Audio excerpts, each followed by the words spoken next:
tienes. Bien, Ay. perfecto. Sí, De su Laura, Bueno. ¿no? Sí. Sí, gracias Beatriz por tu presentación. Como no puede ser de otro modo, no porque toca, sino porque ha de ser así, queríamos, Eva y yo, y aparte lo hacemos en nombre de todo nuestro equipo de trabajo. Queremos agradecer, por supuesto, no solo la invitación a estas jornadas, que para nosotras es importante porque es una manera de visibilizar finalmente nuestro trabajo en nuestra universidad, sino sobre todo por lo que esto significa. Queremos agradecer, lógicamente, a la Fundación Mujeres y al Fondo de Becas Soledad Cazorla todo el trabajo que están desarrollando de visibilización y de sensibilización, que es importantísimo, de promoción y seguramente de presión para conseguir medidas que son importantes. Es abrumadora la cantidad de datos, Marisa, que nos habéis proyectado.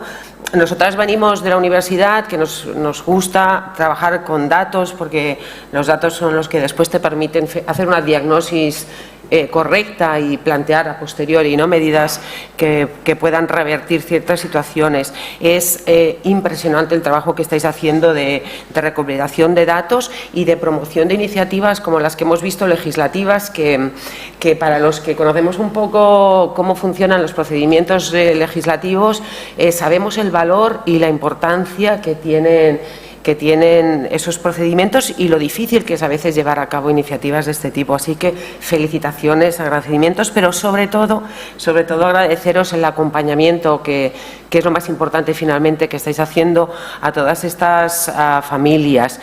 Y por supuesto, por tanto, los agradecimientos también a estas familias, hoy yo creo que representadas de forma maravillosa. Luz, ha sido impresionante tu intervención. Pero lógicamente sin ellas esto no tiene sentido y es necesario escucharlas. El título que da nombre a estas jornadas, de escuchar su voz, yo creo que es perfecto, que ha identificado perfectamente lo que es necesario, que es escuchar a estas familias, y es lo que hemos intentado nosotras desde nuestro ámbito, que es el universitario.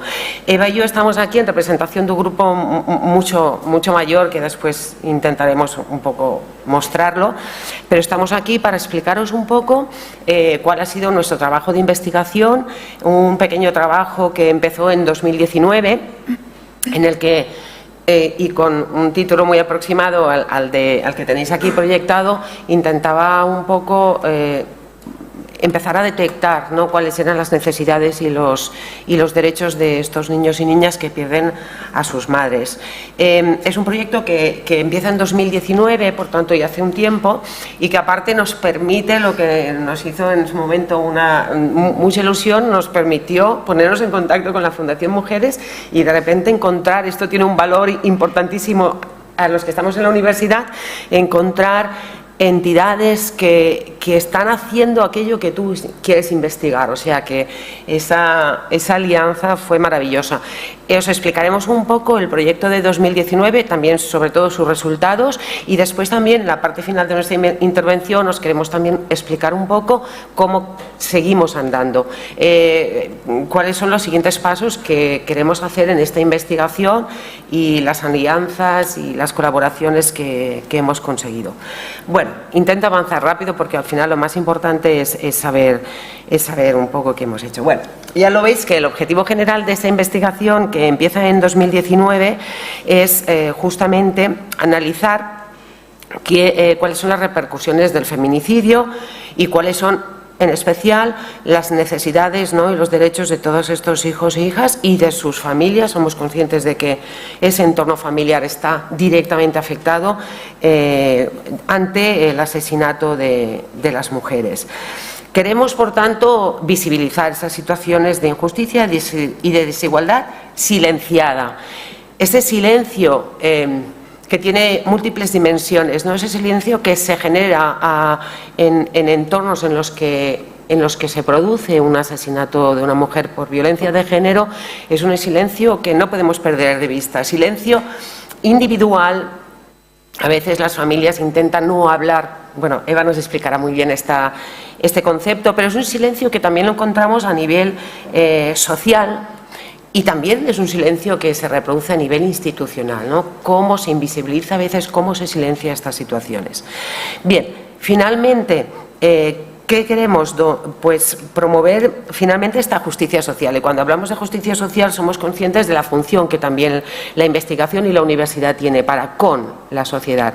Y ahí lo que intentamos es generar un debate, ¿no? Un debate desde la universidad, pero que permita finalmente encontrar soluciones prácticas, intervenciones integrales a esta situación.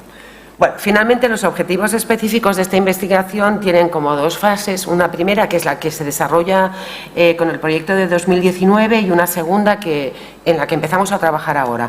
La primera, detectar, describir, analizar y hacer visibles.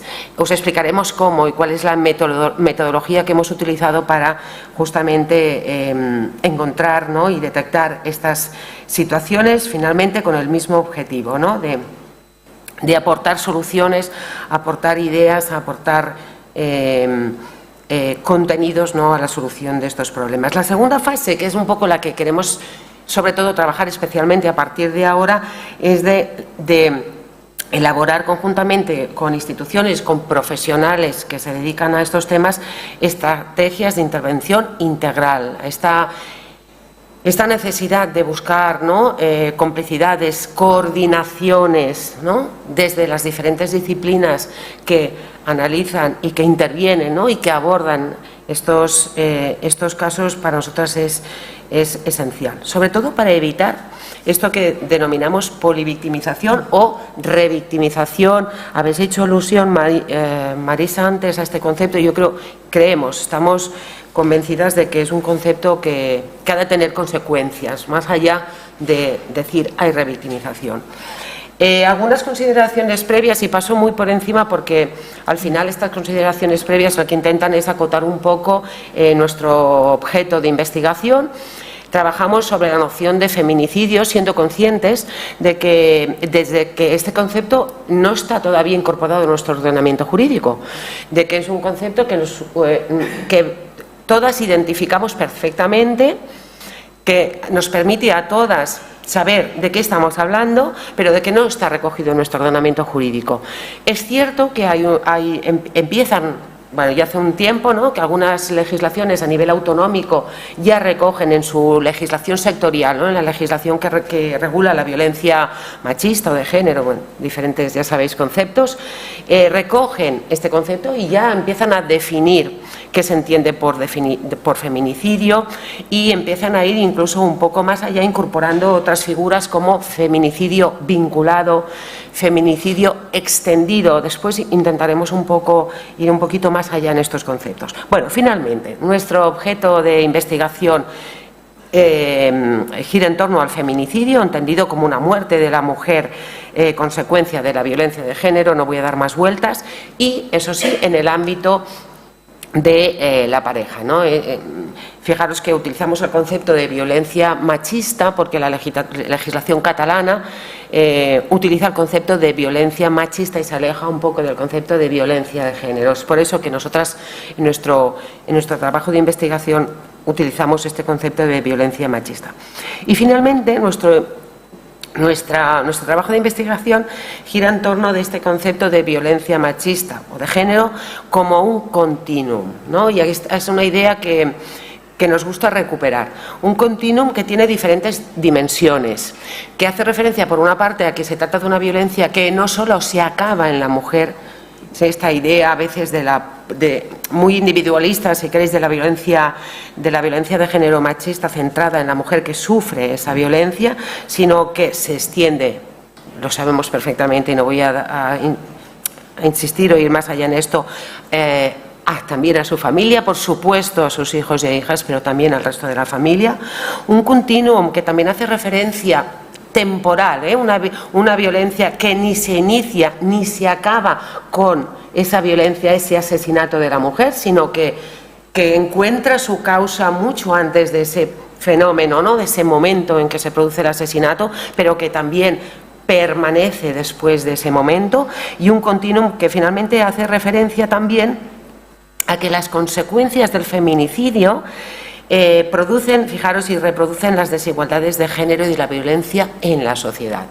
Por tanto, no se acota y no se acaba en esa mujer, en esa familia, sino que eso revierte finalmente e impacta también sobre la sociedad y sobre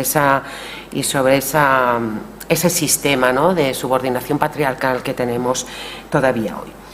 Bueno, ese es el marco de nuestra investigación, y a las preguntas que queremos dar respuesta finalmente giran en torno un poco a las que planteamos en esta proyección. Queremos llegar a saber cuáles son las consecuencias del feminicidio sobre hijos e hijas de la víctima y su entorno familiar más cercano. Queremos también saber cuáles son las responsabilidades de protección y cuidado de estas personas menores que corresponden a los poderes públicos, y antes hacía un poco referencia a este tema. Queríamos saber, o queríamos responder también a esta pregunta de ¿debe la sociedad velar también por el bienestar y atender a esta especial situación de menores, de hijos, de hijas y de sus familias?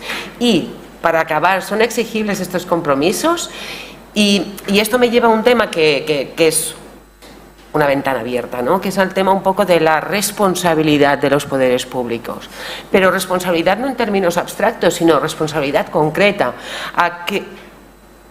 Y esto me lleva al terreno, y no voy a seguir ahí porque sería muy extenso, de la llamada violencia institucional.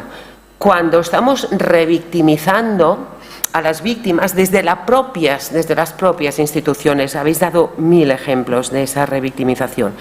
Y en ese sentido, ¿cuál es la responsabilidad real y si se puede exigir esa responsabilidad en forma de violencia institucional? Y ahí tenemos casos de justicia internacional, ¿no?, que nos abren pequeñas puertas para trabajar un poco en ese escenario, que es un escenario, por supuesto, mucho más lento y posterior. Bueno, dicho lo cual, intentaba enmarcar un poco el objeto de nuestra investigación, y ahora cedo la palabra a Eva porque os va a explicar con más detalle cómo hemos llevado a cabo esta investigación. Gracias. Muchas gracias, Laura.